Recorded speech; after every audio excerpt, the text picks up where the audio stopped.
तो सर जी हमने क्या बातें की थी कल तक? हमने कुछ बातें की थी कि टैक्स हेयर क्या होता है, हमने कुछ बातें की थी कि पर्सन कौन होता है, और हमने ये देखा था कि उस पर्सन के लिए रिक्वायरमेंट किस चीज की है, नेशनल होने की या रेजिडेंट होने की। रेजिडेंट और नेशनल में फर्क होता है। हाँ, एक बिना नेशनलिटी वाला बंदा भी, युगांडा का बंदा भी पाकिस्तान में आके नेशनल, बल्कि क्या रेजिडेंट हो सकता है। मेरी बात आ रही समझ? तो हमें नेशनल होने की रिक्वायरमेंट नहीं है, बल्कि किस चीज की है, बेसिकली प्रेजेंट होने की, रेजिडेंट होने की, यहाँ पे रहने की अपने वजूद के साथ। अच्छा, तो यार एक इंडिविजुअल के लिए क्या रिक्वायरमेंट अराइज हुई थी कि कितने दिन उसको पाकिस्तान में रुकना है? कम से कम उसको कम से कम 183 डेज पाकिस्तान के अंदर रुकना है। क्या ये एक साथ रुकना है या कम्युलेटिवली देखना है या एग्रीगेट में देखना है? एग्रीगेट में देखना है, कम्युलेटिव बेसिस पे देखना है, एक साथ देखना है। मेरी बात आई है समझ?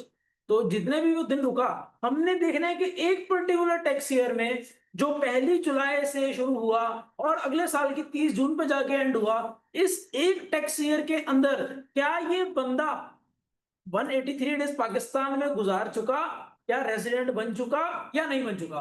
क्योंकि रेजिडेंट बंदा अपनी वर्ल्ड वाइड इनकम के ऊपर टैक्स देता है, ऐसा है। रेजिडेंट बंदा अपनी वर्ल्ड वाइड इनकम के ऊपर टैक्स देता है, और जो नॉन रेजिडेंट बंदा होता है, जो पाकिस्तान में 183 डेज नहीं रहता बल्कि इससे कम रहता है, वो सिर्फ और सिर्फ अपनी किस इनकम को टैक्स देता है? पाकिस्तानी सोर्स इनकम के ऊपर टैक्स देता है। आ रही है कुछ बात समझ? आप लोगों ने भी कहा कि यार सर तो लेट ही आते हैं, हम भी जरा 10-15 मिनट लेट ही आ जाए, वो मसला थोड़ी है। यही सोचा, चले खैर है, अब इससे इंशाल्लाह मैं टाइम पे आऊँ। सॉरी है, अपनी ही गलती है मेरी जो सामने आती है, आपकी गलती। तो भाई क्या आप लोगों ने रीड किया? अच्छा, मैंने बोला था कि जो एम्प्लॉय होता है किसका, फेडरल गवर्नमेंट का या प्रोविंशियल गवर्नमेंट का, क्योंकि वो इन दोनों की पेरोल पे होता है, वो तनख्वाह इन दोनों से लेता है, वो काम इन लोगों का करता है। अब देखिए, एक बंदा जो फेडरल गवर्नमेंट का एम्प्लॉय है, लाजमी नहीं है कि उसका काम सिर्फ पाकिस्तान के अंदर, काम तो पाकिस्तान के बाहर भी हो सकता है ना, जैसे कि एम्बेसडर्स होते हैं, वो तो पाकिस्तान में नहीं आते, वो तो बाहर ही रहते हैं। तो क्या हम कहेंगे कि वो पाकिस्तान के लिए रेजिडेंट ही नहीं है क्या? वो जो उनकी इतनी इतनी तनख्वाहें हैं उसके ऊपर क्या टैक्स ही नहीं देंगे? वो देंगे ना। इस बात का मतलब ये हुआ कि हमने कहा कि जो एम्प्लॉय है किस किस का, फेडरल गवर्नमेंट का या प्रोविंशियल गवर्नमेंट का, चाहे वो पाकिस्तान में एक दिन भी ना गुजारे, वो क्या कहलाया जाएगा? रेजिडेंट कहलाया जाएगा। और वो पाकिस्तान से कमाए हुए पैसे पे या इवन उसने बाहर जाके जो काम किया उस पैसे के ऊपर भी क्या देगा? टैक्स देगा। ओके, दो चीजें आपको समझ आई हैं, मुझे भी आ गई, मैंने भी समझा दी आपको। तीसरी चीज ये है इंपॉर्टेंट चीज। इंपॉर्टेंट किस सेंस में?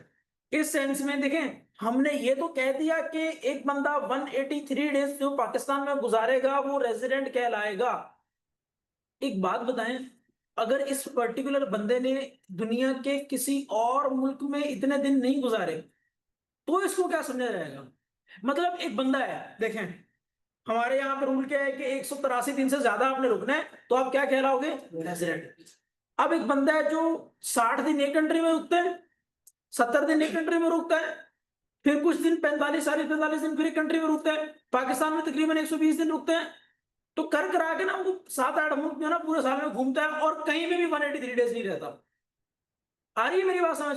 मतलब वो कहीं का भी रेजिडेंट नहीं कंसिडर किया जा रहा। तो पाकिस्तान की हुकूमत क्या कहती है कि तुम अगर कहीं के रेजिडेंट नहीं हो तो तुम कहाँ के रेजिडेंट हो? फिर तुम पाकिस्तान के रेजिडेंट हो। कहते हैं कि या तो तुमने 183 डेज पाकिस्तान में गुजारे हो तो ठीक है, या तो तुम एम्प्लॉय हो फेडरल के या प्रोविंशियल के तो ठीक है, लेकिन अगर तुमने दुनिया के किसी और मुल्क में 182 दिन नहीं गुजारे ना, तो फिर तुम किसके रेजिडेंट कंसिडर किए जाओगे? पाकिस्तान के रेजिडेंट कंसिडर किए जाओगे। अब भाई मेरी बात समझ, तो इस बात को जरा गौर से पढ़े। A citizen of Pakistan who is not present in any other country for more than 182 days during the tax year or he is not a resident taxpayer of another country, जो कहीं और का नहीं है टैक्स पेयर, वो फिर कहां का टैक्स पेयर है? प्रोवाइडेड के उसने 182 डेज से कम कहीं और गुजारे। आ रही है मेरी बात समझ? अरे भाई कहीं के तो रेजिडेंट बनो ना। आई मेरी बात समझ? तो ये 3 पॉइंट्स एक बार खुद से रीड कर लें, फिर हम आगे बढ़ते हैं। फिर मैं आपको बताऊंगा कि हमने इन 182 डेज की कंप्यूटेशन कैसे करनी है। प्लीज रीड कर लें, A B C point read कर लें प्लीज। क्या ऑनलाइन वाले मेरे साथ हैं? Sir if a foreigner doing business digitally in Pakistan, तो बेटा वो पाकिस्तान में अगर कर रहा है तो पाकिस्तान सोर्स हुआ ना।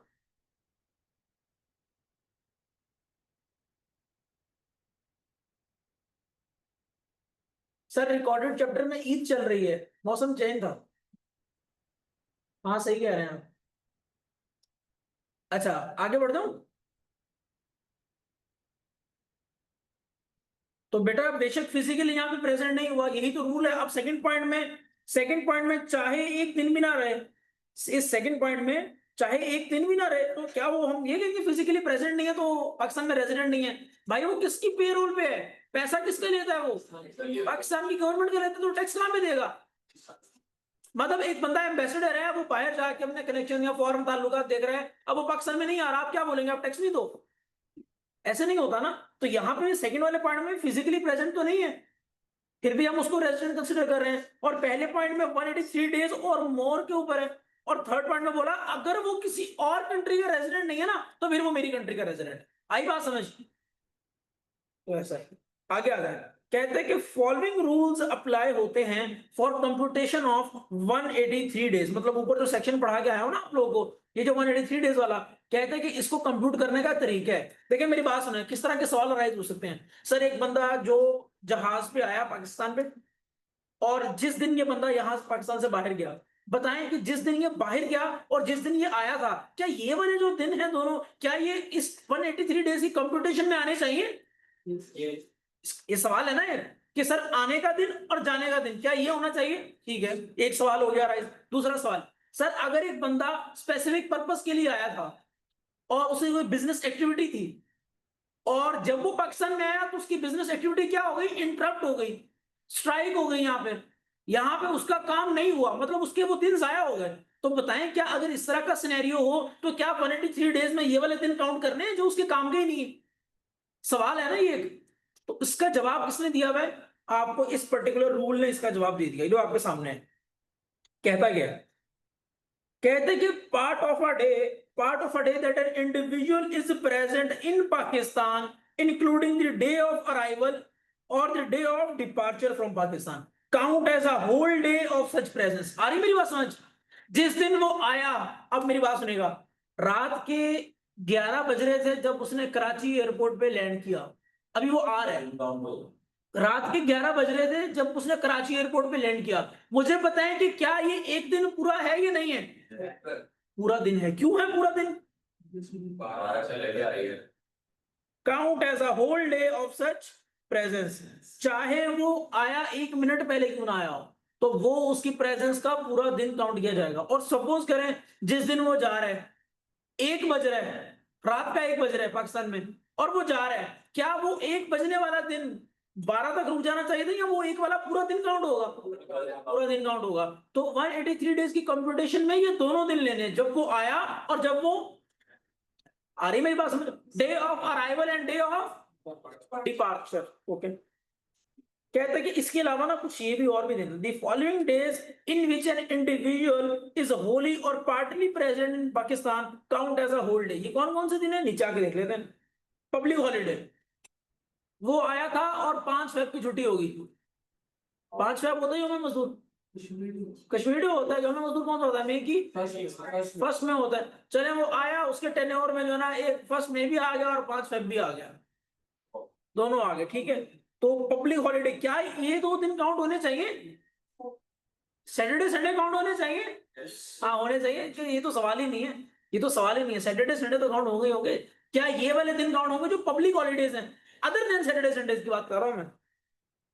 अ day of leave including a sick leave, वो आए और बोले मैं तो किसी काम के लिए आया था लेकिन मैं बीमार हो गया।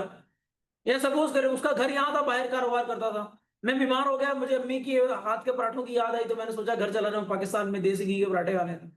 तो भाई डे ऑफ सिक लीव हम क्या करें? हम उसको काउंट करेंगे रेजिडेंशियल स्टेटस के लिए? क्यों काउंट करेंगे? क्यों क्यों क्यों? रेजिडेंट, देखिए मैं क्यों चाह रहा हूं कि मैं इसको रेजिडेंट बोलूं, ताकि मैं इसकी वर्ल्ड वाइड इनकम के ऊपर टैक्स दे सकूं। आई मेरी बात समझ? ताकि मैं इसकी हर तरह की इनकम, चाहे पाकिस्तान बेस्ड या चाहे फॉरेन, हर तरह की इनकम के ऊपर टैक्स ले सकूं। दूसरी चीज, A day that the individual activity in Pakistan is interrupted because of the strike, lockout or delay in the receipt of supplies. अब एक बंदा ये बहाना नहीं कर सकता कि यार मुझे मेरा सामान मिलना था और वो मिलना था आज की डेट पे और आज हो गई स्ट्राइक और मेरा सामान जो है ना मुझे एक हफ्ते के बाद मिल रहा है। तो आप मेरा एक हफ्ता तो आपकी मेरा से मसला हो ना, आप स्ट्राइक ना करते, आपके मुल्क में हड़ताल ना होती तो फिर ये मेरा सामान भी डिले ना होता। हम कहेंगे हम इस चीज से हमारी गर्ज ही नहीं है, हम जितने दिन तुम पाकिस्तान में रहोगे, तुम्हारी तशरीफ आवरी यहाँ पे रहेगी, तो उस वक्त तक हम तुम्हें यहाँ पे क्या करेंगे, काउंट करते रहेंगे एज अ रेजिडेंट। 183 डेज की काउंटिंग में आपको लेंगे, ठीक है। तो हमने ये नहीं देखना कि तुम्हारे साथ क्या मसला पेश आया, हमने ये देखना कि तुम यहाँ पे हो या नहीं हो, पाकिस्तान के जुरिस्डिक्शन में हो या नहीं हो। Okay. A holiday spent by the individual in Pakistan before, during or after any activity in Pakistan। एक बंदा है वो आया है भाई कारोबार करने या कारोबार के किसी मकसद से, लेकिन वो कह रहा है कि नहीं यार अभी ना मीटिंग के अंदर एक हफ्ता है, मैं ऐसे करता हूँ टूर करके आ जाता हूँ। अब बताएं मुझे क्या ये एक हफ्ता काउंट होना चाहिए? मेरी बात आप समझ रहे हैं? अब ये चीज आपको देगा किस तरह से केस स्टडी के अंदर, और आपको दिखाएगा ऐसे कि यार ये तो इसने यूटिलाइज ही नहीं किए दिन, ये दिन तो ऐसे थे जो कि इसके रेजिडेंशियल स्टेटस में आने नहीं चाहिए। आपका वहां पे काम क्या होगा?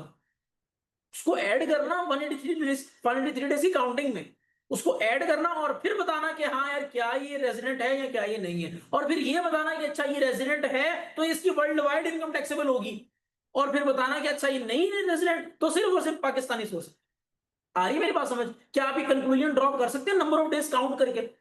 ठीक है। ऑनलाइन वाले हजरात क्या मेरे साथ हैं?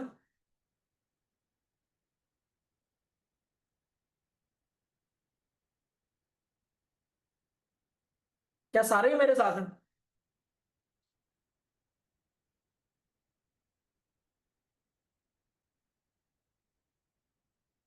चलें जी।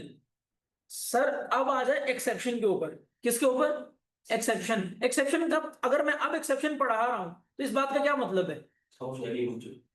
एक्सेप्शन तो पूछेगा, और एक्सेप्शन का मतलब क्या होगा? ऊपर वाली प्रोविजन की अगर एक्सेप्शन है तो इस बात का क्या मतलब है? कोई बता सकता है? अगर मैंने एक रूल पढ़ाया आप लोगों को, रूल ये पढ़ाया कि कौन कौन से दिन ऐड करने हैं, तो अगर मैं बोलूं मैं अब आपको एक्सेप्शन पढ़ाने लगा हूं, इस बात का क्या मतलब होता है? कि अब जो पढ़ाने लगा हूं ये ऐड नहीं करना। आ रही मेरी बात समझ? तो यहाँ पे मेंशन कर ले साथ में कि ये क्या है।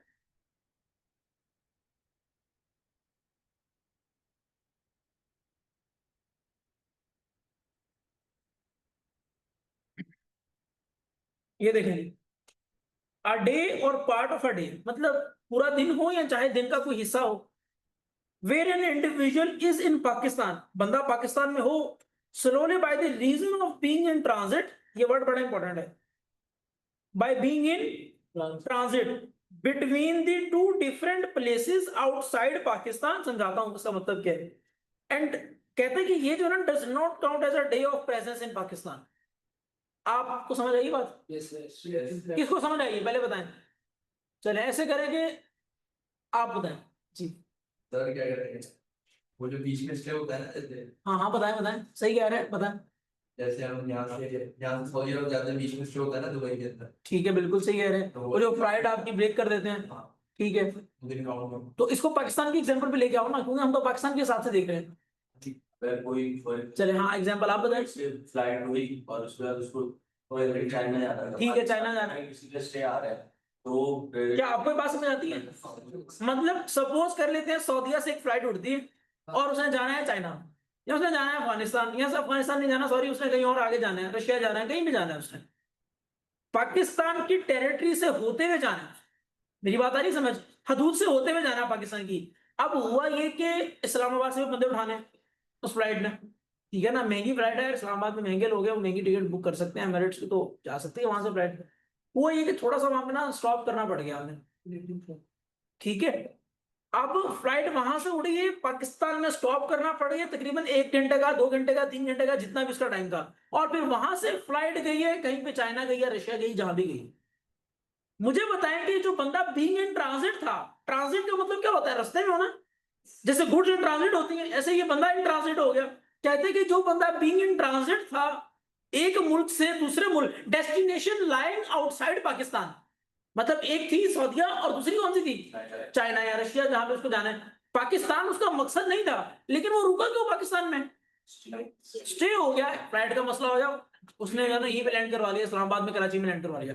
अरे भाई वो आप तो ऊपर रूल ये बनाते आ रहे हो कि 1 घंटा भी पाकिस्तान में रुके ना तो हम क्या करेंगे, आपको काउंट कर लेंगे। लेकिन ये उसकी एक्सेप्शन है कि फ्लाइट अगर आपकी उड़ी थी वहां से और यहाँ पे आपने 1 घंटे का स्टे कर लिया, जाना कहीं और था, डेस्टिनेशन आपकी पाकिस्तान से बाहर थी, तो ये वाला दिन काउंट नहीं होगा।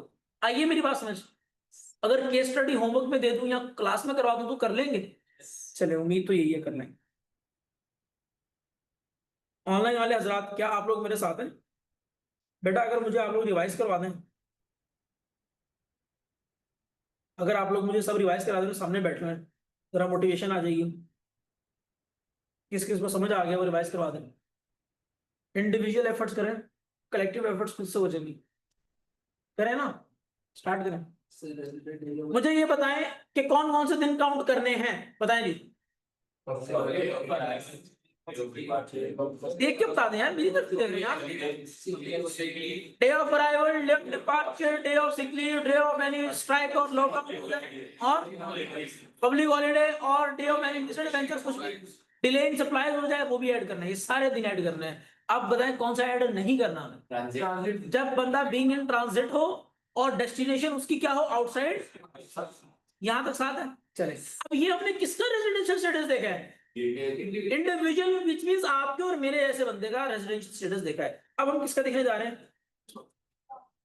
क्या हमने यही कहा था कि पर्सन होता है, फिर पर्सन रेजिडेंट होता है, फिर एक टैक्सीयर होता है, फिर उसकी टैक्सेबल इनकम होती है और फिर उसकी टैक्स लायबिलिटी कंप्यूट होती है? क्या ये डेफिनेशन बताई थी इनकम टैक्स ऑर्डिनेंस में? आ जाए, उसका एक कंपोनेंट पर्सन, पर्सन के अंदर कंपनी आ गई। क्या पर्सन के अंदर एओपी आती है? आती है। इंडिविजुअल भी आता है? आता है। तो आ जाए, सामने आ जाए। कहते कि रेजिडेंट कंपनी, एक कंपनी कब रेजिडेंट कहलाएगी या एक एओपी कब रेजिडेंट कहलाएगी? रूल वही है कि रेजिडेंट कंपनी अपनी वर्ल्ड वाइड इनकम के ऊपर टैक्स देगी और नॉन रेजिडेंट सिर्फ पाकिस्तानी सोर्स पे। और एओपी के लिए भी सेम सिनेरियो है। तो ये आइडेंटिफाई कैसे करेंगे कि एक कंपनी कब रेजिडेंट है और एक एओपी कब रेजिडेंट है?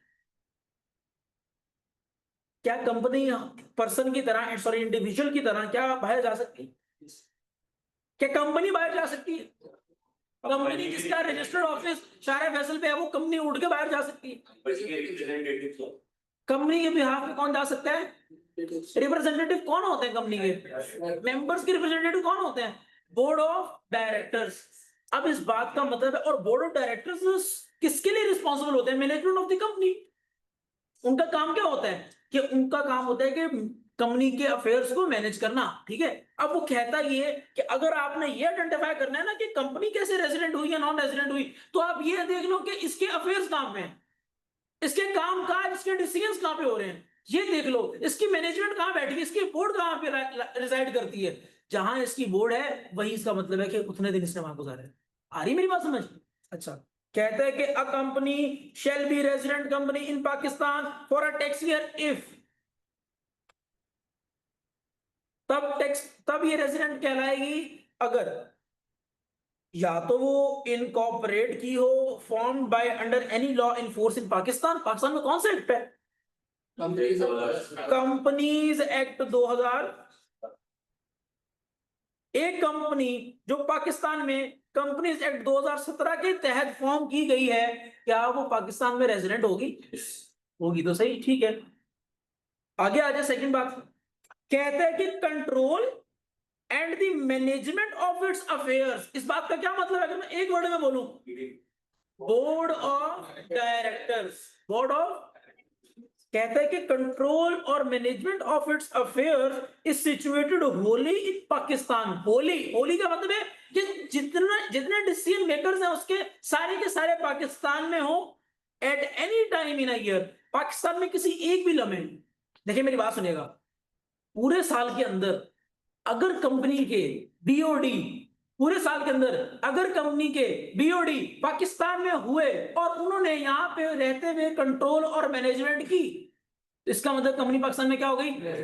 अब ये रेजिडेंट होगी तो क्या करेगी? ये अपनी वर्ल्ड वाइड इनकम के ऊपर टैक्स, ये वर्ल्ड वाइड का वर्ड अपने ध्यान में ले आए, आसानी हो जाएगी, वर्ल्ड वाइड इनकम के ऊपर टैक्स देगी, ठीक है। तो क्या क्राइटेरिया? या तो कंपनी बनी हो as per the companies act, या फिर उसके कंट्रोल एंड मैनेजमेंट, उसके अफेयर जो है या उसके जो बीओडी है प्रेजेंट होली, होली देखिए सबके सबको प्रेजेंट होना पड़ेगा। Holi present in Pakistan at any time in a tax year.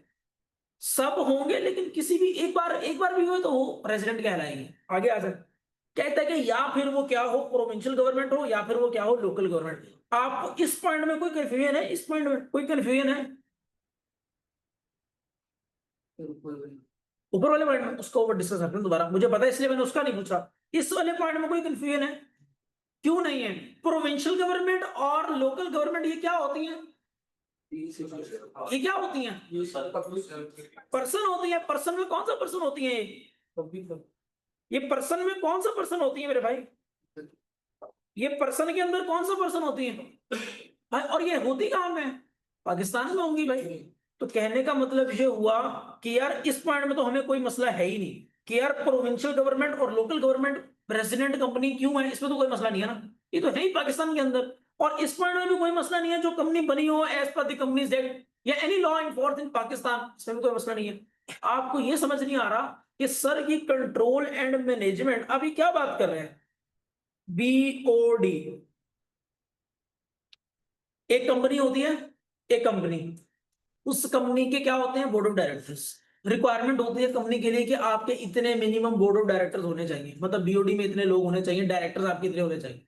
Suppose करें आपके लिए रिक्वायरमेंट है 7 लोगों की, आपके बोर्ड बोर्ड में कितने लोग हैं? 7 डायरेक्टर्स हैं। हमने कहा कि अगर ये 7 के 7 डायरेक्टर पूरे टैक्स ईयर में, पूरे साल में, मेरी बात को गौर से सुनिएगा, अगर ये 7 के 7 डायरेक्टर पूरे साल के अंदर किसी एक टाइम पे भी इकट्ठे होकर पाकिस्तान के अंदर बैठ के इन्होंने कोई ना कोई अफेयर का डिसीजन ले लिया तो एक कंपनी क्या हो जाएगी? अब आई मेरी बात समझ? अगर इन 7 बीओडीज ने इकट्ठे बैठ के एक ही टेबल के ऊपर, और वो टेबल शायरा फैसल की किसी एक कंपनी के अंदर लगा हुआ है, पाकिस्तान में है, एक बार, तो फिर वो क्या कह रहा है कि, लेकिन अगर ये 5 हो गए तो क्यों नहीं होगा? आ रही है बात समझ? हर चीज का जवाब जो है ना यहाँ पे स्पेसिफिकली दिया हुआ है, कोई चीज वेग नहीं छोड़ी हुई कानून ने, ऐसा। अच्छा अब एओपी की बात करते हैं।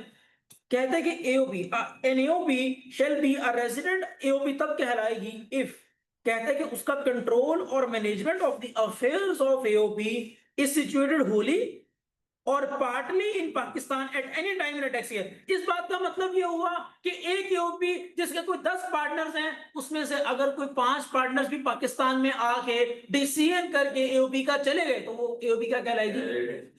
10 के 10 पार्टनर्स को आने की जरूरत नहीं है। अब आपको बात समझ आएगी मेरी? दोनों का कंपैरिजन समझ आया कि अगर मैं बात करता हूं कंपनी की तो पूरे के पूरे बोर्ड को आना पड़ेगा पाकिस्तान में, और एट एनी टाइम, एक बार भी आगे तो मसला नहीं है। देखिए एक बार आए 2 बार आए इस बात का मसला नहीं है, या तो पूरा बोर्ड आएगा या तो नहीं आएगा। पूरा बोर्ड आएगा तो कंपनी क्या कहलाएगी, और नहीं आएगा तो कंपनी क्या कहलाएगी। और इसी तरह मैं बात करूं एओपी की, अगर एओपी के केस में कुछ पार्टनर्स आ गए तब भी वो क्या कहलाएगी? सारे आगे तो अच्छी बात है, लेकिन कुछ भी आगे तो रेजिडेंट कहलाए। अब आई मेरी बात समझ? चलें एक बार इसको खुद से रीड कर, इन दोनों पॉइंट्स को एक बार खुद से रीड कर। तो इसमें कुछ भी लिमिट तो नहीं है ना कि हाफ हो चाहिए कि 10 5 एक दो होली एंड पार्टली, होली तो सारे, पार्टली तो कुछ भी हो, एक दो भी हो सकते हैं, बिल्कुल हो सकते हैं, बिल्कुल हो सकते हैं, लेकिन एओपी के केस में, कंपनी के केस में, ठीक है। क्या ऑनलाइन सर गवर्नमेंट कंपनी कैसे है? बेटा आपको आंसर मिल गया आपका। गवर्नमेंट कंपनी कैसे है, ऊपर कंपनी की डेफिनेशन में बता गया है, वहां पे गवर्नमेंट भी लिखा हुआ है। इसका मतलब है आपने नोट्स रीड नहीं किए घर जाके? बताएं जी, क्या मेरे साथ हैं आपको? मुझे बताएं कि अगर आपके पास सवाल आता है, सवाल में कोई इनकम गिवन है, पाकिस्तान सोर्स इनकम गिवन है, और उसके बाद कुछ फॉरेन सोर्स इनकम गिवन है, उस बंदे ने पाकिस्तान में गुजारे हैं 160 डेज। बताएं जी, पाकिस्तान सोर्स इनकम भी अवेलेबल है और फॉरेन सोर्स इनकम भी अवेलेबल है। सिर्फ पाकिस्तान सोर्स क्यों? क्योंकि ये बंदा नॉन रेजिडेंट है, तो हम पाकिस्तानी सोर्स इनकम उठाएंगे और हम बोलेंगे कि जो टैक्स का रेट है, जो इंशाल्लाह आगे जाके पढ़ेंगे हम, उस टैक्स रेट की बेसिस के ऊपर हमें टैक्स दे दो, आपकी लायबिलिटी फुल एंड फाइनल नहीं है। लेकिन अगर ये बंदा 183 डेज प्लस गुजार देता तो पाकिस्तान सोर्स पे तो देता ही देता, और बाहर वाली इनकम के ऊपर भी टैक्स देता। और मैंने कल एक छोटी सी चीज बता दी थी कि बाहर भी टैक्स दे के आया होगा और फिर बाहर वाली इनकम के ऊपर पाकिस्तान में भी टैक्स देगा, तो डबल टैक्सेशन होगी। इसको हम क्या लेते हैं इस केस में, टैक्स का क्रेडिट लेते हैं, जो कि इंशाल्लाह चैप्टर नंबर 11 में जाके पढ़ेंगे, foreign tax credit which is lower of but foreign tax paid और पाकिस्तान में टैक्स पे किया। आई मेरी बात समझ? तो ये उसका एक छोटा सा फॉर्मूला है, वहां पे लिखा हुआ है चैप्टर 11 में, वहां जाके देखेंगे। ऐसा है सर, ऐसा है। ऑनलाइन वाले जरा बेटा प्लीज आगे जरा इस पे आने, फिर चलें जी एक्सरसाइज कर ले थोड़ी सी। आप लोगों ने यस और नो करते जाना है प्लीज, आंसर नहीं देखेगा, लानत है आपको। Explain the residential status of the following person for the tax year 2000। Tax year 2026 शुरू कब से हुआ होगा और एंड कब होगा? 1 जुलाई 26 से 25। अच्छा ठीक है, 1 जुलाई 25 से शुरू होके एंड कब? 30 जून 26। मेरी बात आ रही समझ? मेरी बात आ रही है समझ? अच्छा मैं बोलूं कि यार मुझे जरा स्पेशल टैक्स ईयर बना के दो, कोई भी होगा 30 जून के अलावा। अच्छा 30 जून के अलावा कोई भी होगा। अच्छा चलिए एक बात है, आपसे मैं वैसे टेस्ट कर लेता हूँ छोटी सी चीज। मुझे ये बताएं कि ये देखें 1 अप्रैल 2025 31 मार्च 2026 टैक्स ईयर कौन सा है? 2026 टैक्स ईयर कौन सा है? टैक्स ईयर कौन सा है? स्पेशल टैक्स ईयर है 2026 है या 27 है? 26 कैसे आपने काउंट किया? आपने सिर्फ ये देखा, आपने सिर्फ मार्च देखा और आपने कहा ये आ रहा है 1 2, तो इस बार इसका मतलब है कि सेम टैक्स ईयर उठा लो। वो टैक्स ईयर 2000। दूसरा तरीका क्या था कि आप देखते, क्या देखते कि इसकी क्लोजिंग डेट क्या है, फिर इस वक्त नॉर्मल टैक्स ईयर कौन सा चल रहा होगा, नॉर्मल टैक्स ईयर कौन सा चल रहा होगा जो 30 जून 26 पे एंड होगा, और वो 30 जून 26 आपके किस कैलेंडर में आ रहा होगा? 2026 के साथ में आ रहा होगा। तो आप फिर जाके ये आइडेंटिफाई करते हैं, लेकिन हमने आपको क्या बताया है? ठीक है चलिए सही है, इसका मतलब आपको टैक्स ईयर आइडेंटिफाई करना आता है, पेपर में आ गया तो कर लेंगे, लेकिन तब तक तो भूल जाएंगे सर, रिवाइज थोड़ी करेंगे। Mister Raza is working as a director operations, ये बात गौर से, directors operation in the ministry of tourism,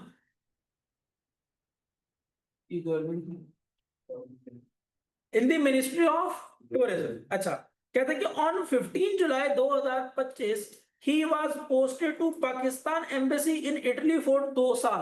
अब बताएं रेजिडेंट है या नहीं है? क्यों है? पाकिस्तान में तो आया ही नहीं, एक दिन में नहीं गुजारा इसने, लेकिन ये एम्प्लॉय किसका है? आई बात समझ? तो चाहे वो 2 साल क्या 20 साल के लिए क्यों ना चला जाए, इससे फर्क नहीं पड़ता। तो ये रेजिडेंट है, ठीक है रेजिडेंट। अगला जवाब आप देंगे, Anderson LLC limited liability company ऐसा है, was incorporated as a limited liability company in UK. ये देखिए क्या है, कंपनी है या यूपी है? The control and management of its affair was situated wholly in Pakistan. आप जवाब देंगे सर।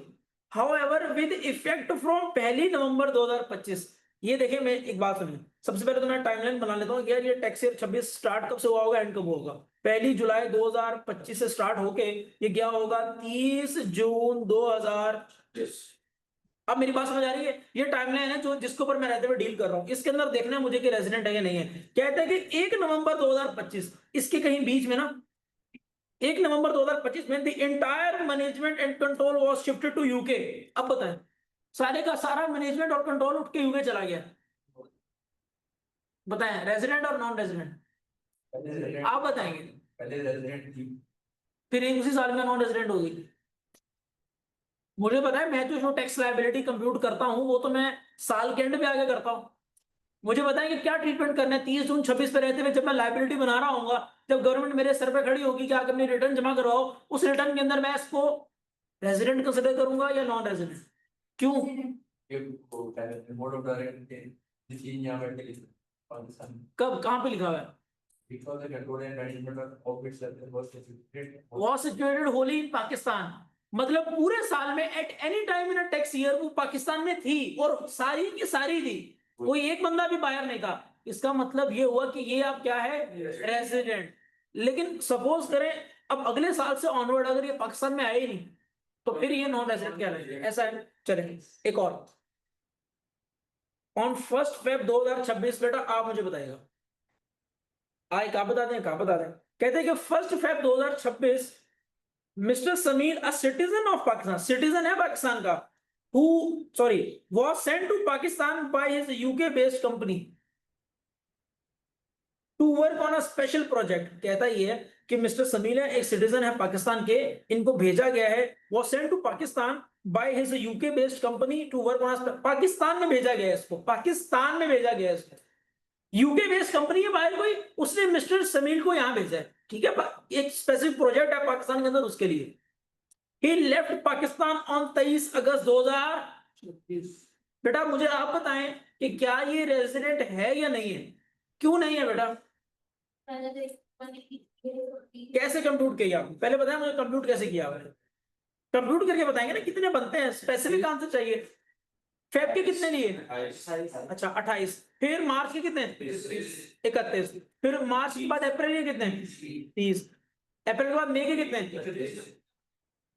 और फिर 30 जून के, तो वो तो कहां तक रहा है, अगस्त तक रहा है ना वो,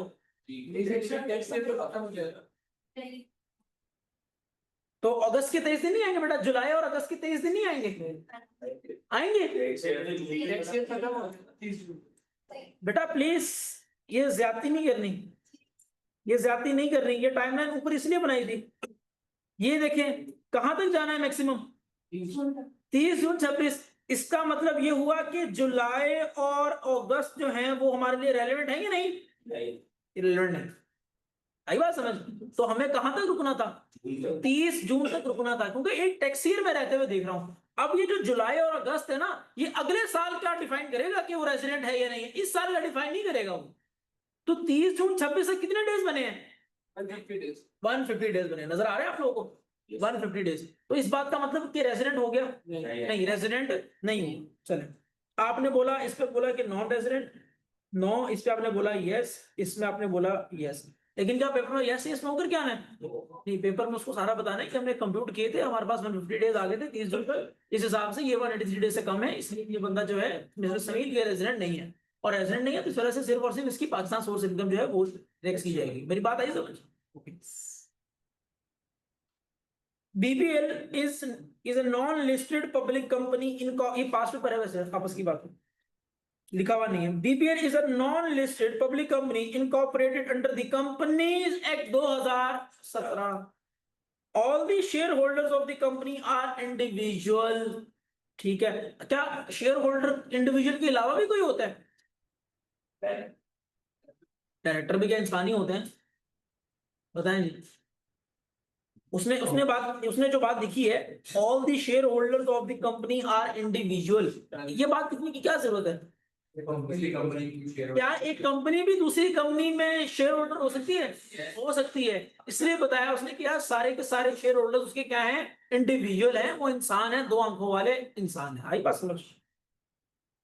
the control and management, sorry, the control and management of the affairs of the company during the year was outside Pakistan। अब बताएं रेजिडेंट क्यों है,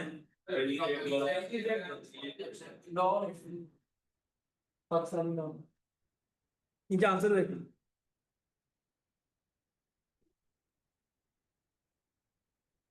क्या आपकी अंडरस्टैंडिंग सही है, यस क्या हम इंडिविजुअली उस बात पे आ चुके हैं जो हम ऊपर करके आए हैं, ये वाली जो बात करके आए, क्या इस पे पूरा उतरते हैं, इस पे पूरा उतरते हैं तो हमें कोई दूसरी चीज देखने की जरूरत ही नहीं, ठीक है। Last but not the list, आपसे तो सवाल कर ही नहीं सकते, आप तो भी आए हैं, चले कर सकते हैं, रेजिडेंट कंपनी का पता है आपको, रेजिडेंट एओपी का पता है आपको, चलें फिर आज हम बताएं।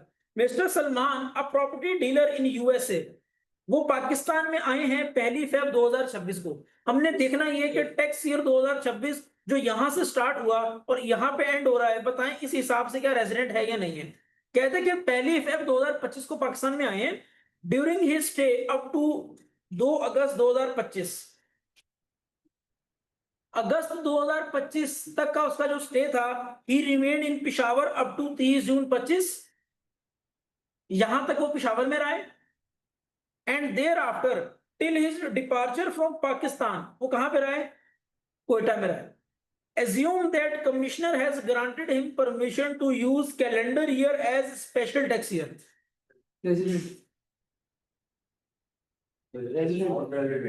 कैसे रेजिडेंट? ऐसे नहीं मानूंगा मैं भाई, ऐसे नहीं। मुझे जवाब चाहिए, कंक्रीट आंसर चाहिए। सर कितने नंबर ऑफ डेज गुजारे? 2 मिनट ले लें, आप सब लोग ले लें, कंप्यूट करें इसके दिन। पहले तो बताएं इसका टैक्स ईयर कौन सा है? 2026 में 25 में पूरे स्पेशल टैक्स ईयर है। यही तो बात है, आपने क्या ये आखिरी लाइन नहीं पढ़ी?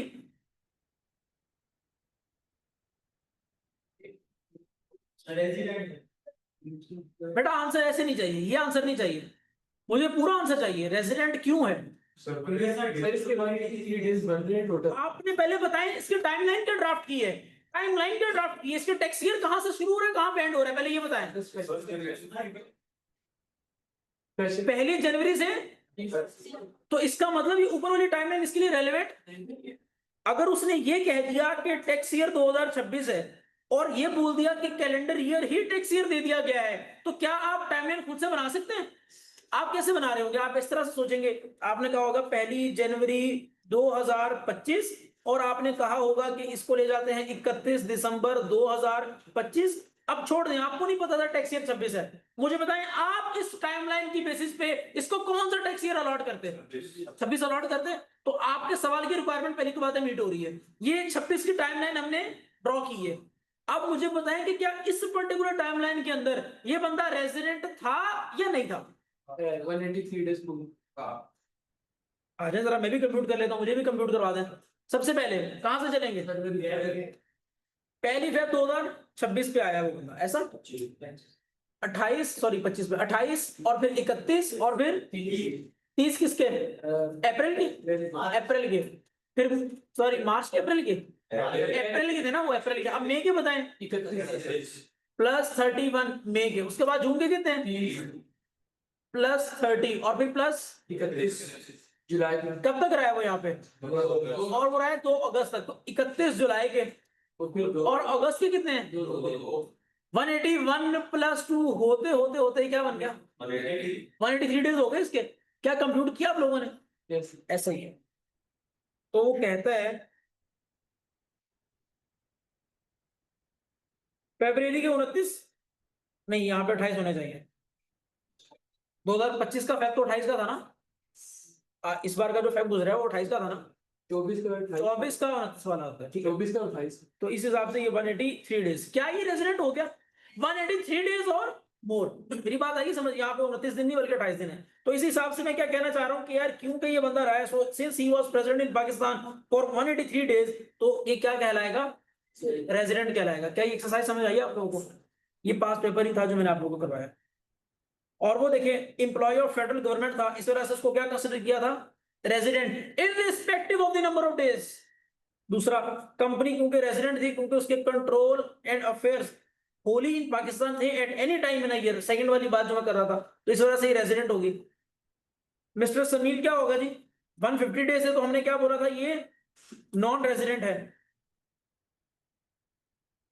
हाँ एक चीज यहाँ पे हमने क्या ये देखा है कि यार ये किसी और कंपनी सॉरी किसी और मुल्क में 182 डेज से कम रहा हो, हम ये मेंशन कर देंगे। देखिए स्पेसिफिकली आंसर में नहीं बताया हुआ, क्वेश्चन में नहीं बताया हुआ कि कहीं और 182 डेज से ज्यादा नहीं रहा, तो मैं सेफर साइड पे ये मेंशन कर दूंगा कि हाँ ये रेजिडेंट तो नहीं है, लेकिन अगर ये बंदा किसी और मुल्क में 182 दिन से कम रहा है ना, तो फिर ये पाकिस्तान में रेजिडेंट हो जाएगा। सेफर साइड में मेंशन कर रहा हूँ, कंक्रीट बात नहीं कर रहा उसके साथ कि अगर ऐसा होता तो फिर ये हो जाता। ठीक है ना? चल आगे आ जाओ। इससे पहले अब हमने कौन कौन से कॉन्सेप्ट पढ़ लिए? डेफिनेशन पे आते हैं, डेफिनेशन से आगे करो।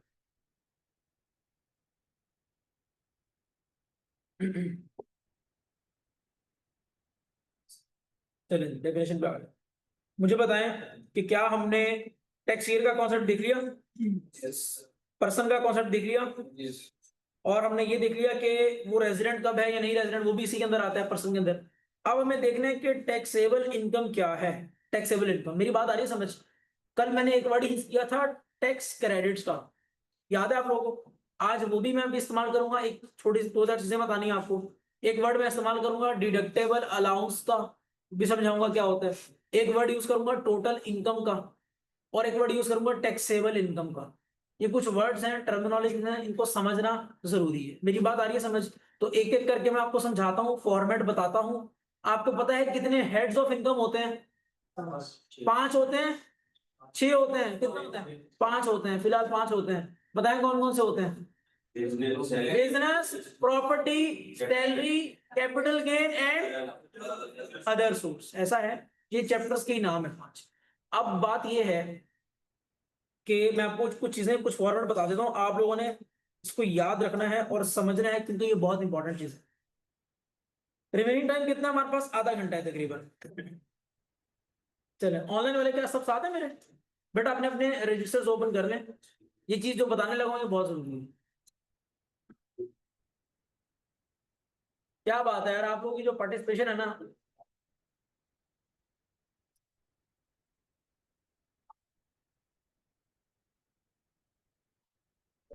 ये बात बहुत इंपॉर्टेंट है जो अभी बताने जा रहा हूँ, क्योंकि आपका पूरे का पूरा इनकम टैक्स इस पे बेस करता है। पेपर में आने वाले न्यूमेरिकल इस बात के ऊपर बेस करते हैं। ये ना नहीं समझ आएगी, एक बार ऐसे समझ लें, नहीं समझ आएगी तो फिर आप जो है ना रोते रहेंगे।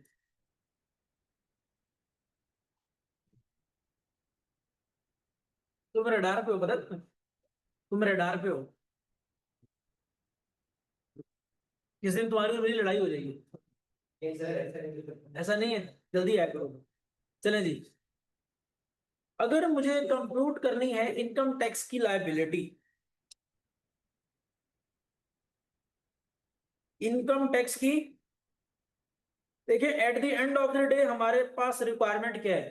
रिक्वायरमेंट तो यही है ना, यही काम करना है ना। जैसे हम सेल्स टैक्स में सेल्स टैक्स की लायबिलिटी को कंप्यूट करते थे मेरे भाई, क्या करते थे? क्या करते थे? आप करते थे, आप थे उस क्लासेस में सेल्स टैक्स वाली? क्या करते थे हम? At the end of the day हम क्या करते थे? लायबिलिटी कंप्यूट करते थे। मेरा आपसे छोटा सा सवाल ये है कि अगर मुझे at the end income tax की लायबिलिटी को कंप्यूट करना है तो मैं स्टार्ट कहां से लूंगा और एंड कहां पे करूंगा इस चीज का? बताएं जी। सबसे पहले तो मुझे 5 हेड्स ऑफ इनकम तो बता दें जरा। Property, capital. यार ये चूहे कहां से आ गए क्लास में? कैसे हैं सर आप? ठीक है, तबीयत कैसी है? इनकम टैक्स की लायबिलिटी अगर मुझे कंप्यूट करनी है तो सबसे पहले मेरे पास क्या होना चाहिए? हाँ, आप सही कह रहे हैं कि सर टैक्सेबल इनकम होनी चाहिए। टैक्सेबल इनकम वो इनकम होती है जो चार्ज टू टैक्स होती है, मतलब उसके ऊपर एक रेट लगता है। लेकिन मैं बोलूंगा कि क्या टैक्सेबल इनकम से पहले भी कुछ चीजें होती हैं? आपका सवाल होना चाहिए। अच्छा, चलिए सबसे पहले मुझे ना 5 हेड तो बता दें कौन कौन से। Income from salary, income from business, income from property, income from capital gain, income from other source. मेरी बात आई है समझ? Chapter number 5, chapter number 7 8, chapter number 6, chapter number 9 and chapter number 10। Compute कैसे करनी है, क्या तरीका कार होगा, इन रेलेवेंट चैप्टर्स में सीखेंगे। और बहुत आसान है, इजी सीन है, कोई मसला नहीं, ये तो कंफर्म बात है, इस पे कोई वो नहीं। समझाने का मकसद क्या है कि आज हम उस चीज की बुनियाद बनाएंगे कि जिससे ऑनवर्ड्स हम एक एक करके चीजों को खोलेंगे और अल्टीमेटली पढ़ते जाएंगे। आ रही है समझ? ये फॉर्मेट बनवा। चलिए जी, आपके पास ये हो गई क्या? इनकम्स। ठीक है, डन। चलिए जी, इनका अगर मैं सम कर लेता हूं अपने पास, sum of all heads of income, sum of इनका अगर मैं यहां पे एक सम कर लेता हूं तो वो सम पता है क्या कहलाता है? उस सम का नाम होता है मेरे पास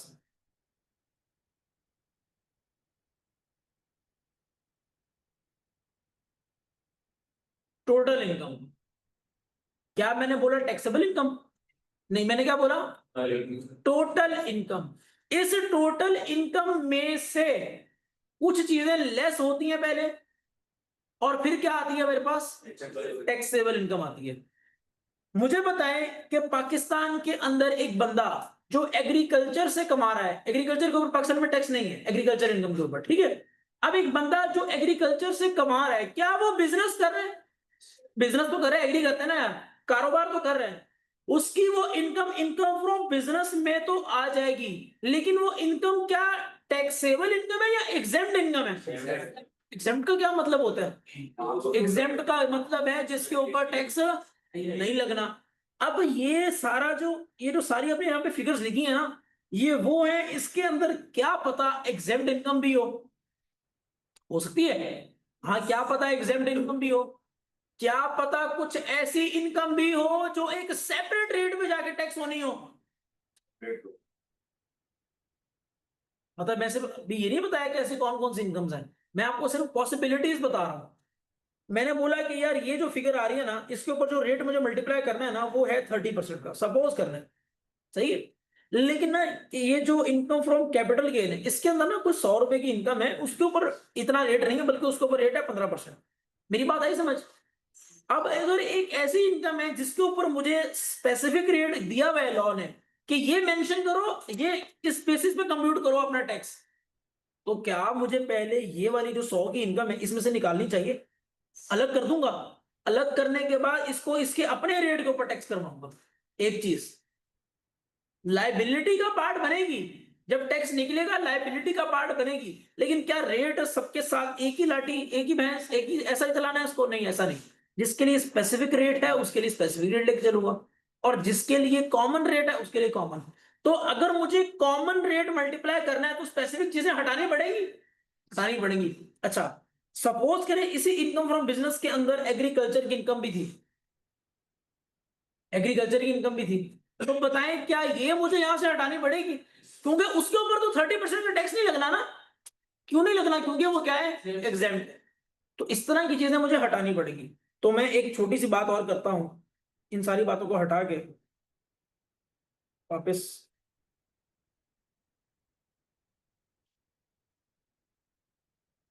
क्या ऑनलाइन वाले मेरे साथ हैं? ऐसा ना हो ये लोग पीछे रह जाए। सर इन सब का एक क्वेश्चन बनेगा या हर हेड का अपना क्वेश्चन होगा? बेटा मिक्स आता है, सेपरेट भी आता है, मिक्स भी आता है। अच्छा जी सर, सब साथ हैं, यहाँ तक सब साथ हैं। इधर आ जा, इधर आ जा, क्योंकि मैं एक एक चीज करवाता जाऊंगा, साथ साथ पढ़ाता जाऊंगा।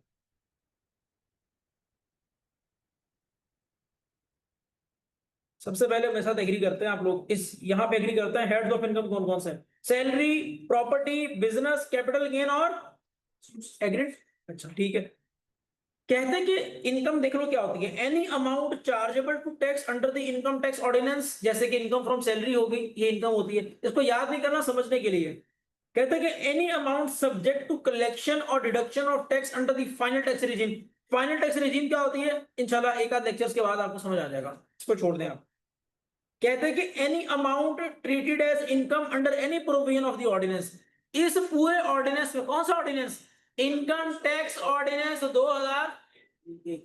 इस ऑर्डिनेंस के तहत कोई भी ऐसी अमाउंट जो ट्रीट की जाएगी एज इनकम, वो इनकम हो। अच्छा ठीक है, बातें तो सारी हमें समझ आ रही हैं, लेकिन जो काम की बात है उस पर आते हैं। यहाँ क्या लिखा हुआ है और यहाँ पे क्या लिखा हुआ था मैंने? पहले मुझे आप बताएं, जो मैंने बताया इस बेसिस पे क्या डेफिनेशन बन रही है आपकी? Sum of all heads of income. इसके अंदर हर तरह की इनकम आएगी, हर तरह की इनकम आएगी। अब जरा इस पे आ जाओ। The total income of a person for a tax year shall be the sum of, किस किस चीज का सम होगा? Income under the all heads of income, और पर्सन की वो इनकम जो क्या है, एग्जेम्प्ट फ्रॉम टैक्स है, वो भी इस टोटल का पार्ट बनेगी। मेरी बात आ रही है समझ? मतलब देखें, अगर मैं एग्रीकल्चर से कमा रहा हूं और वो इनकम मेरी एग्जेम्प्ट है, इनकम एग्जेम्प्ट होना अलग बात है, लेकिन इनकम इनकम तो है ना मेरी, क्या टोटल इनकम का पार्ट बनना चाहिए उसको? फिर मैं ये बातें बाद में करूंगा कि इसको रखना है या नहीं रखना। पहले तो मैं 100 जितना 100% जितना कमा रहा हूं पहले एक पेज पे ले आऊंगा मैं वो, तो मैं एक पेज पे ले आया, मैंने बोला कि sum of all heads of income including exempt income, ये क्या होती है मेरे पास? टोटल इनकम होती है। लेकिन टोटल इनकम वो इनकम होती है जिसके ऊपर आप अपना रेट ऑफ टैक्स मल्टीप्लाई नहीं कर सकते, बल्कि रेट ऑफ टैक्स किससे मल्टीप्लाई होता है? टैक्सेबल इनकम से, जो चार्जेबल टू टैक्स होती है। आई बात समझ? क्या बातें कर रहा हूं? कोई मेरी बात को रिपीट कर सकता है अगर किसी को समझ आई है तो अभी तक? सारे हेड्स ऑफ इनकम जब हम सम करते हैं तो वो हमारे पास टोटल इनकम हो जाती है। इसके अंदर एग्जेम्प्ट इनकम भी होती है, ठीक है, तो इसमें से अगर हम लोग एग्जेम्प्ट निकाल देते हैं तो टैक्सेबल इनकम होती है, जिसके ऊपर हम लोग ट्रेड टैक्स का रेट लगाते हैं। बेहतरीन। क्या आपको समझ आई बात? सबको समझ आई है? सर अब आ जाए, इसमें से कुछ चीजें निकालते हैं और किस पे आ जाएंगे फिर? The taxable income of a person for a tax year shall be the total income other than exempt income। मतलब ये जो आपने सम किया था ऊपर सबका, इसमें से क्या निकालोगे? एग्जेम्प्ट निकालोगे, फिर क्या बनेगी? टैक्सेबल इनकम बनेगी। और कहते हैं कि reduce by the sum of any deductible allowances. ये वर्ड बड़ा जरा एक बार दोबारा से बोलने अपने पास। डिडक्टेबल, डिडक्टेबल का क्या मतलब होता है? माइनसेबल, ऐसा बोल सकता हूं आसानी के लिए। मतलब लेस किए जा सकते हैं जो अलाउंसेस। अलाउंसेस से नॉर्मली क्या ध्यान में आता है? बेनिफिट। बेनिफिट जैसे सैलरी के साथ अलाउंसेस आते हैं तो वो बेनिफिट होते हैं ना। तो मतलब कुछ ऐसे अलाउंसेस, मेरी बात बता, एक बात समझे, अगर मेरी टोटल इनकम है 100 रुपए और मैं कह रहा हूं कि मुझे अलाउंस मिला 20 रुपए का, तो बताएं मेरी टैक्सेबल इनकम कितनी है? 120 नहीं होनी चाहिए? 120 नहीं होनी चाहिए? अगर मेरी टोटल इनकम है 100 रुपए और मुझे अलाउंस मिला 20 रुपए का, तो बताएं मेरी टैक्सेबल इनकम कितनी है? लाना था आपको, सही बताया था पहले। मेरी बात सुन, पता है कैसे सोचना है? बताता हूं, टैक्स पेयर के हिसाब से सोचना है। आप ये बात कहीं और नहीं सुनेंगे, सिर्फ टैक्स में सुनेंगे। इनकम ज्यादा होती है तो नुकसान होता है, एक्सपेंस ज्यादा होता है तो फायदा होता है। ये बात आप कहां सुनेंगे? सिर्फ और सिर्फ टैक्स में सुनेंगे, अकाउंटिंग में नहीं सुनेंगे इंशाल्लाह। उसकी रीजन है, अगर इनकम बढ़ती है तो टैक्स, और अगर एक्सपेंसेस बढ़ते हैं तो इनकम कम हो गया, टैक्स कम बनता है। तो एक्सपेंसेस का बढ़ना टैक्स पेयर के लिए फायदेमंद है और इनकम का बढ़ना टैक्स पेयर के लिए नुकसानदेह। ये मेरी बात समझ आ रही है? बेसिक बात समझ आ रही है? मैं बोल रहा हूं कि मेरी टोटल इनकम है 100 रुपए और मुझे अलाउंस दिया है गवर्नमेंट ने 20 रुपए का। बताएं इसको लेस करूंगा, ऐड करूंगा?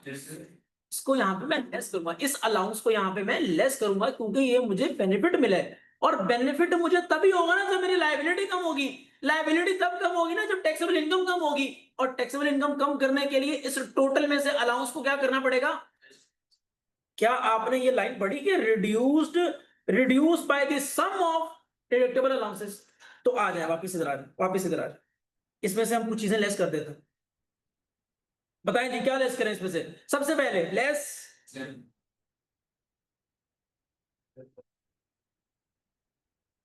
एग्जेम्प्ट इनकम, जैसे कि example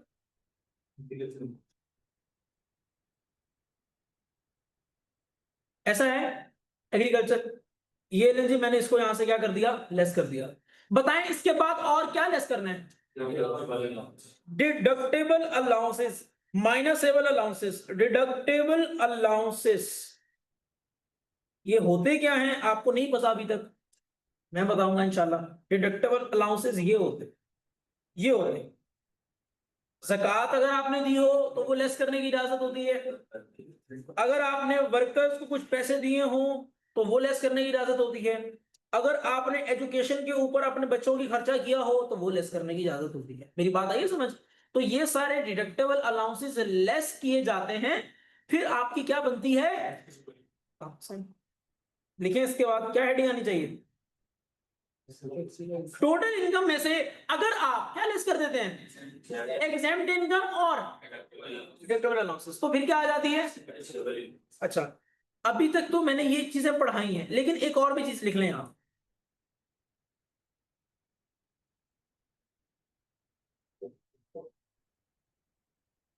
separate block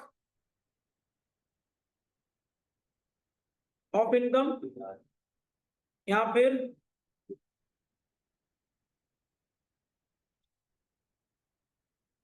income under final tax regime, final tax regime लिख लें, पहले लिख लें फिर मैं समझा दूं।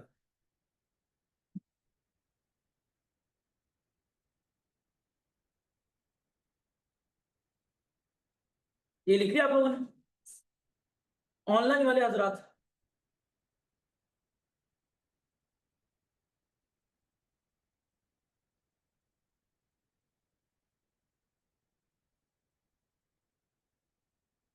ये कुछ बच्चे हैं जो जवाब देते हैं, बाकी तो जहमत भी नहीं करते।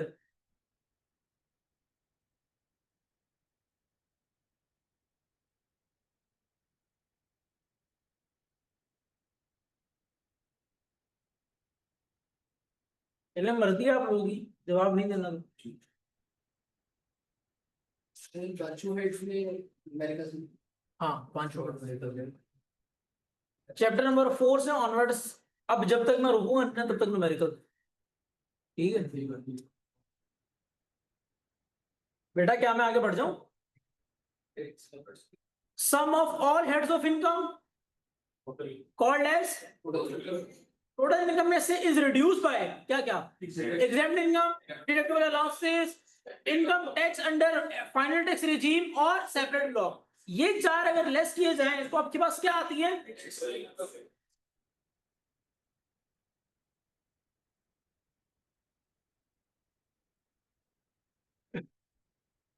टैक्सेबल इनकम आती है। मेरी बात आई है समझ यहाँ में? अब मुझे एक बात समझानी है आप लोगों को, वो ये कि सर ये सेपरेट ब्लॉक ऑफ इनकम क्या होता है? वैसे तो मैं बता के आया हूं ऊपर कि जिस इनकम के लिए एक स्पेसिफिक रेट या सेपरेट रेट ऑर्डिनेंस के अंदर दिया हुआ है ना, बोला कि इसके ऊपर 29% रेट ना लगाओ कंपनीज वाला, इसके ऊपर जो मैंने आपको सबके लिए रेट्स दिए हुए ना, ये वाले जो आगे इंशाल्लाह नेक्स्ट क्लास में पढ़ाऊंगा मैं रेट आपको, ये वाले रेट्स, ये देख रहे हैं, ये जो रेट्स दिए हुए ना, ये रेट्स ना लगाओ इसके ऊपर, बल्कि इसके लिए एक सेपरेट रेट लगाओ 15% का दिया हुआ होगा टैक्स, इनकम टैक्स ऑर्डिनेंस के अंदर। तो ये होते हैं हमारे पास सेपरेट रेट वाले, सेपरेट रेट्स होते हैं ये। तो इनको हम क्या करते हैं, अलग से बाद में ऐड करते हैं नीचे। अभी फॉर्मेट मेरा कंप्लीट नहीं हुआ, अभी मैंने लायबिलिटी निकाली नहीं है अपनी। मुझे बताएं कि ये जो इनकम, ये देखें, ये जो इनकम है, ये जो इनकम है, क्या इसके ऊपर टैक्स देना है? यस और नो? टैक्स देना है, लेकिन क्या कॉमन रेट पे देना है या सेपरेट रेट पे देना है? तो इस बात का मतलब ये है कि जो मैं टैक्स की लायबिलिटी बनाऊंगा उसके अंदर इंक्लूड जरूर करूंगा इसको, लेकिन इस फॉर्मेट में नीचे आके करूंगा, अभी नहीं करूंगा। अभी मैं लेस क्यों कर रहा हूं? क्योंकि जो मेरे पास अमाउंट आ रही है इसके ऊपर कौन सा रेट लगना है? कॉमन रेट लगना है पूरी इनकम पर। आई यार बात समझ यहां तक साथ? तो इसके लिए लगना है सेपरेट रेट। तो ये फर्दर टैक्स की तरह होनी चाहिए। हाँ सॉर्ट ऑफ बॉटम लाइन पे जाके, बॉटम लाइन पे जाके क्या अगर मैं बोलूं बॉटम लाइन, तो समझ आता है सबको? आपने सेल टैक्स पढ़ा है? आपने पढ़ा है? आपने तो पढ़ा ही, आपने पढ़ा है? आपके स्टार्ट है अभी, 0 से स्टार्ट है आपका, चीजें समझ आ रही है?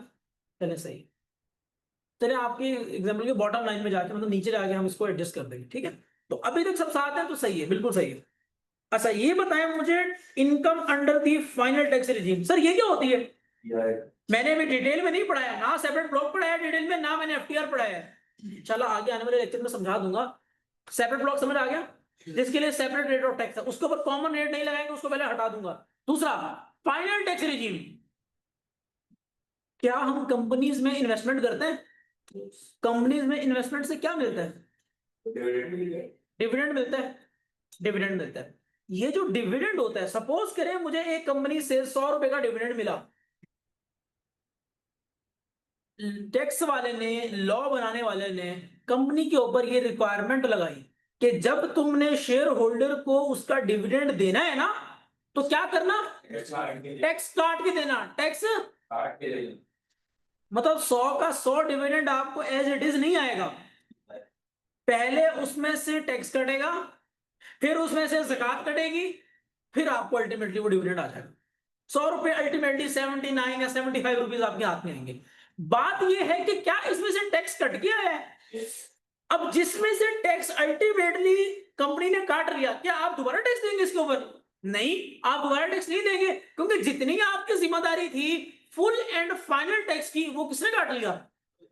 वो उस कंपनी ने काट लिया, और कंपनी ने काट के किसको जमा करवा दिया? गवर्नमेंट को जमा करा दिया।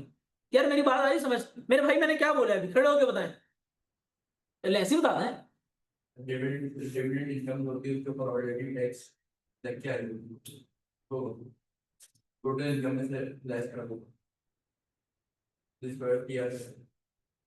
ठीक है, चले कुछ ना कुछ समझ आता है। एक बात बताता हूँ आपको, चले। डिविडेंड इनकम जो है वो क्लासिफाई होती है under the head income from other source. ठीक है, ना वो सैलरी की इनकम है, डिविडेंड सैलरी तो नहीं होता, ना वो कोई बिजनेस है, ना वो कोई प्रॉपर्टी है, ना वो कोई कैपिटल गेन है। मेरी बात आ रही समझ? वो क्लासिफाई होती है under the head income from other source. इसके अंदर रॉयल्टी आ जाएगी, डिविडेंड आ जाएगा, फला आ जाएगा, ढिमकान आ जाएगा, सब कुछ आ जाएगा इसके अंदर। जो कहीं नहीं आएगा वो कचरा इसमें आ जाएगा। अच्छा ठीक है, इनकम फ्रॉम अदर सोर्स के अंदर डिविडेंड आता है। जब इंशाल्लाह इनकम फ्रॉम अदर सोर्स का चैप्टर पढ़ाऊंगा, उसकी एक लिस्ट है कि क्या क्या चीजें इनकम फ्रॉम अदर सोर्स में आती हैं। उसके अंदर एक नाम है डिविडेंड का। आई बात समझ? या प्रॉफिट ऑन डेट का। प्रॉफिट ऑन डेट क्या होता है? प्रॉफिट ऑन डेट क्या होता है? सूद। कह रहे हैं हाँ, सूद होता है, इंटरेस्ट होता है। तो ये कहां पे आता है? इनकम फ्रॉम अदर सोर्स में आता है। मेरी बात को गौर से सुनिएगा। जब मैंने ये बोला कि इसके अंदर डिविडेंड शामिल है, इसके अंदर डिविडेंड शामिल है, तो मुझे बताएं डिविडेंड के ऊपर तो फुल एंड फाइनल टैक्स तो किसने काट लिया?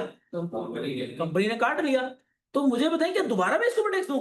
नहीं, इस वजह से मैंने क्या कर दिया इसको यहां से, ये मैंने एक एग्जांपल दी है फाइनल टैक्स रिजीम की। एक एग्जांपल मैंने क्या दी है? डिविडेंड। कि डिविडेंड के ऊपर टैक्स कौन काटती है? कंपनी। और कंपनी जब टैक्स काटती है और वो फुल एंड फाइनल काटती है, 15% के ऊपर काटती है, तो आपने वही टैक्स देना होता है, आपने दोबारा नहीं देना होता। अब मैंने यहां से वो लेस कर दिया। ठीक है, चले। आपको समझ आ रही है कि आप सपोज करें मेरी मेरी ₹100 की डिविडेंड की इनकम थी, तो नीचे आके मैंने वो ₹100 क्या कर दिया, यहां से लेस कर दिया। ऐसा है। अब जो बचा है ना पीछे, वो क्या है मेरे पास? Taxable income. और इस टैक्सेबल इनकम के ऊपर मुझे लगाना है एक टैक्स का रेट। एक टैक्स का रेट लगाना है। अब टैक्स का रेट जो है ना वो डिपेंड करता है, क्या कंपनी है, क्या एओपी है, या फिर क्या इंडिविजुअल है। फिर इंडिविजुअल क्या सैलरीड है या फिर नॉन सैलरीड। सैलरीड और नॉन सैलरीड की बेसिस क्या होती है, इंशाल्लाह आने वाले लेक्चर में आपको समझ आ जाएगी। लेकिन अभी के लिए आप क्या समझेंगे? देखिए अभी ना फॉर्मेट बना रहा हूं, कल आगे ऐसा नहीं होगा कि मैं आपको बोलूंगा मैंने वो बता दिया था सैलरीड होता है, वो बता दिया नॉन सैलरीड होता है। ऐसा नहीं होने वाला, इंशाल्लाह ऐसा किसी भी लेक्चर में नहीं होगा। ये फॉर्मेट समझ लें, कल इसी फॉर्मेट से एक एक कंपोनेंट को उठाएंगे, एक एक कंपोनेंट को उठाएंगे और उसको फिर डिटेल में डिस्कस करेंगे। ये 100 लिखा रहने दो, समझ आ रहा है? ये 100 की जो एग्जांपल है, समझ आ रही है? ठीक है, लिखा रहने देता हूं। कहते हैं कि इसके ऊपर आप क्या लगाएंगे? टैक्स का rate at any certain percent, कोई भी रेट होगा उसकी परसेंटेज आप मल्टीप्लाई करेंगे। ये इनकम आ गई है, ये रुपीस के अंदर इनकम आ गई है, इसके ऊपर आप एक परसेंटेज मल्टीप्लाई करेंगे तो आपके पास क्या आंसर आ जाएगा?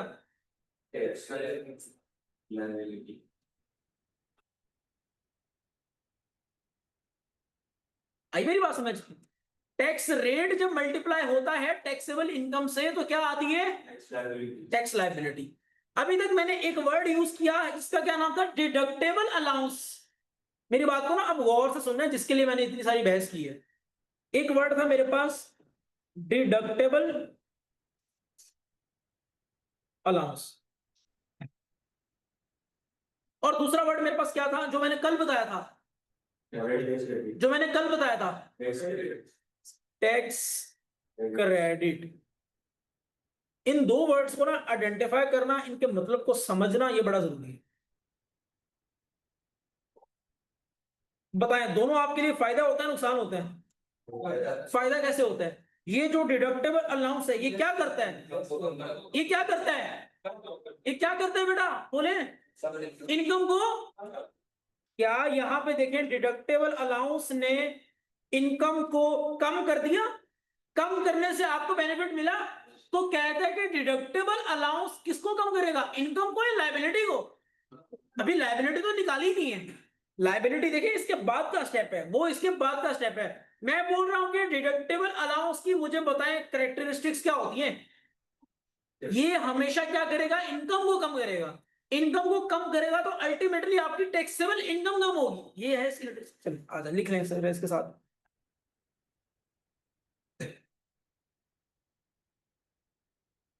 रिड्यूस फ्रॉम या रिड्यूस दी टोटल इनकम, ऐसा है क्या, इसको रिड्यूस कर देगा। और जो टैक्स का क्रेडिट होता है वो आता है इसके बाद,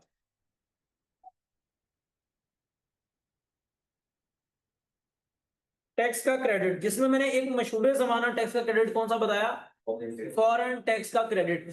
क्या मुझे एक बात बताएं, ये जो ऊपर इनकम फ्रॉम बिजनेस है, क्या ये सिर्फ पाकिस्तान बेस्ड हो सकती है, बाहर की भी हो सकती है, बाहर की भी हो सकती है। जब आपने ये बोला कि सर इस इनकम फ्रॉम बिजनेस के अंदर पाकिस्तान सोर्स भी हो सकती है और फॉरेन सोर्स भी हो सकती है, तो आपने फॉरेन सोर्स के ऊपर पाकिस्तान के ऊपर भी टैक्स कंप्यूट कर लिया, तो बताएं टैक्स का क्रेडिट नहीं मिलना चाहिए। बाहर भी टैक्स दे के आए हैं, पाकिस्तान में भी आके टैक्स दे रहे हैं, डबल डबल टैक्स दे रहे हैं, तो बताएं क्या फॉरेन टैक्स का क्रेडिट नहीं मिलना चाहिए था आपको, जो मैंने कल बात की थी, की तो थी, मिलना तो चाहिए सर। तो आ जाए यहां से हम फॉरेन टैक्स का क्रेडिट एग्जांपल में लिख लेते हैं, फॉरेन टैक्स क्रेडिट ऐसा है, इसमें से ये लेस हो जाएगा, तो अल्टीमेटली वो क्या रिड्यूस कर देगा, टैक्स की लायबिलिटी रिड्यूस कर देगा, टैक्स की लायबिलिटी, ये आ जाएगा आपकी final tax liability, final tax क्या ऐसा है, एक मिनट, अभी तो मैं आया ही नहीं उसके ऊपर, अभी तो मैं आया ही नहीं, अभी अभी फॉर्मेट कंप्लीट थोड़ी हुआ है, अभी फॉर्मेट कंप्लीट ही हुआ। तो मैं आपको क्या कह रहा था कि यार टैक्स, सॉरी, डिडक्टेबल अलाउंस किस चीज को रिड्यूस करता है, इनकम को, नहीं गलत है, income rate answer, deductible allowance किस चीज को कम करता है, टोटल इनकम को कम करता है। जब वो टोटल इनकम को कम करता है तो आपकी टैक्सेबल इनकम जो आती है वो फिर रिड्यूस आती है, ऐसा। तो डिडक्टेबल अलाउंस लेस होता है इनकम के साथ, इनकम इनकम इनकम इनकम खेल रहे हैं, ग्रॉस फिगर्स पे खेल रहे हैं, इनकम को लेस करता है कौन, डिडक्टेबल अलाउंस, और टैक्स का क्रेडिट किस चीज को लेस करता है, रिड्यूस ओवरऑल टैक्स लायबिलिटी। इन दोनों की ना ये बड़ी अहम खसूसियत है, ये इनके साथ लिख लें, जैसे मैंने लिखा है इसको लिख लें। आप अगर कंफ्यूज भी हो रहे हैं ना थोड़ा बहुत, जो कि होना नहीं चाहिए, क्योंकि एक एक चीज में लेके चल रहा हूं साथ में, तो भी मसला नहीं है, क्योंकि ये एक एक चीज के ऊपर पूरा पूरा चैप्टर है, टैक्स क्रेडिट के ऊपर पूरा चैप्टर है, डिडक्टेबल अलाउंसेस के ऊपर मैंने पूरा सेक्शन कल पढ़ाना है, फिर ये इनकम्स के ऊपर पूरा पढ़ाना है, एफटीआर समझाना है, सब समझाना है। बात ये है कि अभी मैं जितना समझा रहा हूँ साथ साथ चलने में। तो सबसे पहली बात, sum of all heads of income क्या कहलाता है, टोटल इनकम, उसमें से आप क्या क्या लेस कर देते हैं तो टैक्सेबल इनकम आती है, separate block of income, income tax under final tax regime, उसमें से आप क्या निकालते हैं, डिडक्टेबल अलाउंसेस, और क्या निकालते हैं, एक्सेप्ट इनकम, तो क्या आ जाती है, फिर उसके ऊपर आप क्या मल्टीप्लाई कर देते हैं, टैक्स का रेट, फिर क्या निकल आती है, उस लायबिलिटी में से आप क्या लेस करते हैं, और फिर क्या आ जाती है, डन है। अभी हमने बात की है कॉमन इनकम्स के ऊपर, कॉमन इनकम्स के ऊपर आपको याद होगा, जरा 2-4 मिनट और पीछे चले रहे, मैंने बोला था सेपरेट ब्लॉक ऑफ इनकम भी होता है, जिसके ऊपर सेपरेटली रेट लगना होता है, टैक्स तो देना है ना, टैक्स देना है नहीं देना, जो मैं आपसे बात कर रहा था बॉटम लाइन में जाके एडजस्ट करेंगे, याद आ रहा है बेटा आपको, ये जो ऊपर आप लेस करके आए हैं, ये जो ऊपर आप सेपरेट ब्लॉक लेस करके आए हैं, इसके ऊपर क्या सेपरेट रेट के ऊपर टैक्स नहीं देना, तो आ जाए जरा फिर इसके ऊपर भी टैक्स कंप्यूट कर लेते हैं नीचे। अब मैं क्या कर रहा हूं, ऐड, क्या कर रहा हूं, tax on separate block of income, आ रही है बात समझ? क्या लिखूंगा? Tax on separate block of income, SBI, separate block of income. तो ये क्या हो जाएगा इसके अंदर? ये ऐड हो जाएगा। ये ऐड होने के बाद आपकी लायबिलिटी उतनी हो जाएगी जितनी होनी चाहिए थी। मेरी बात आ रही है समझ? इस तरह के टैक्स रेट से कम तो कम ही होता है नॉर्मली।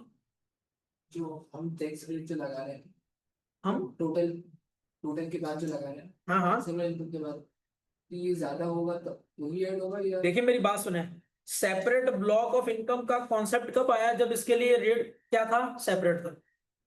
ये जो मैं परसेंटेज मल्टीप्लाई कर रहा हूं ना, ये माइट भी परसेंटेज हो 30%, ये माइट भी परसेंटेज हो 45%, ये जितनी भी हो, ये कॉमन परसेंटेज है सारी इनकम्स के लिए। लेकिन कुछ स्पेसिफिक इनकम्स हैं जिसके लिए परसेंटेज क्या है? कम है। जैसे कि अगर आप सिक्योरिटीज को बेचते हैं ना, सिक्योरिटीज क्या होती हैं? शेयर्स। शेयर्स को जब आप बेचते हैं ना, तो जो कैपिटल गेन आता है ना, उसके ऊपर टैक्स पता है कितना है? 15%। अब मैं वहां पे 15% को मल्टीप्लाई करूंगा, बल्कि 35 को नहीं करूंगा। आ रही बात समझ? अगर मुझे 15% के रेट से मल्टीप्लाई करना है, तो बताएं पहले मुझे इस टोटल में से हटाना पड़ेगा ना। हटाना क्यों है? क्योंकि ऊपर इनकम फ्रॉम कैपिटल गेन के अंदर वो चीज आ रही है, वो चीज शामिल है। पहले मैं यहां से उसको हटा दूंगा। हटा क्यों रहा हूं? सेपरेट रेट लग रहे हैं उसके ऊपर, तो इस वजह से पहले मैंने हटा दिया। अब जब मैंने हटा दिया था, तो इसका मतलब ये थोड़ी कि मैंने टैक्स ही नहीं देना। टैक्स तो देना है, but at a separate rate. आ रही बात समझ? तो ये ले, सेपरेट रेट की बेसिस पे मैंने उसको ऐड भी कर दी। क्या हम बराबर हो गए? क्या जितना टैक्स देना चाहिए था उतना दे दिया? लेस इसलिए किया था क्योंकि कॉमन रेट नहीं लगाना, और ऐड इसलिए कर रहा हूं क्योंकि सेपरेट रेट लगाना है। आई बात समझ? आप भी बोले से, लेस इसलिए कर रहा हूं क्योंकि कॉमन रेट नहीं लगाना, और ऐड क्यों कर रहा हूं? सेपरेट रेट लगा। आ रही बात समझ? इसको अपने पास जरा नोट करें। आज के लिए मेरे ख्याल इतना काफी है। ऐसे आप लोग परेशान ना हो जाए, सर एक दिन में आपने यहां से उठा के वहां पे ले गए। ये सिर्फ फॉर्मेट है बेटा। इंशाल्लाह हम चैप्टर नंबर 5, चैप्टर नंबर 7, 8, 6, 9, 10, और फिर ये इसके ऊपर टैक्स क्रेडिट में चैप्टर नंबर 11 है। तो ये बहुत सारी बातें आगे इंशाल्लाह अगले 2 महीने में ये बातें करनी है। मेरे भाई आप बताएं, समझ आया? क्या हक अदा हुआ आपके आज के कॉन्सेप्ट पर? मेरे भाई हाफिज साहब, समझ आया? आपको आया? आपको आया? ये आपको आया? क्या बेटा? ये income tax and final tax region में डेट जो है वो माइनस कर रहे हैं, इसको जाके इसका कॉन्सेप्ट समझा देते हैं। मैंने आपको एक छोटी सी चीज बताई थी, जिसने समझ लिया है वो इस चीज को रिवाइज कर ले। डिविडेंड जो है 100 रुपए का आपको मिला, डिविडेंड के ऊपर टैक्स किसने काटा था? कंपनी ने काटा था। डिविडेंड की इनकम थी 100 रुपया, जो आ रही थी इनकम फ्रॉम अदर सोर्स के अंदर। आपने इसको इनकम फ्रॉम अदर सोर्स, ये देखें इनकम फ्रॉम अदर सोर्स में आपकी कितनी इनकम आ रही है? ये इस पर्टिकुलर अमाउंट के अंदर इंक्लूड है, इंक्लूड है। मैं लेस क्यों कर रहा हूं? मैं लेस इसलिए कर रहा हूं क्योंकि इसके ऊपर टैक्स मेरा कट चुका है। सही है? पहले मैंने वो इनकम यहां से लेस कर दी। क्यों लेस की? क्योंकि ये फॉल करती है फाइनल टैक्स रिजीम में। सही है? पहले मैंने इसको यहां से लेस कर दिया। लेस करने के बाद, अच्छा ये फॉर्मेट जो है ना मेरा, इतनी जगह मैंने छोड़ी हुई है। यहां पे मुझे फाइनल टैक्स की चीजें भी समझानी है, लेकिन अभी नहीं, कल। अभी के लिए आपने क्या समझना है? क्योंकि मेरा टैक्स ऑलरेडी कट चुका था और फाइनल टैक्स था, फुल एंड फाइनल लायबिलिटी थी जो कंपनी ने काटा था मेरे ब्याज पे, इसके ऊपर कॉमन रेट तो लगना ही नहीं चाहिए। जितना कटना था कट चुका, वो सेपरेट हो चुका, इसलिए मैंने अलग कर दिया। यहां तक समझ आती है बात? बाकी की बातें मैं कल कैरी फॉरवर्ड करता हूँ। सर अहमद की क्लास है, ऐसा ना हो कि सर आ जाए और फिर हम सब एक साथ ही बाहर जा रहे हैं। ठीक है, चलिए जी, thank you so much, Allah Hafiz.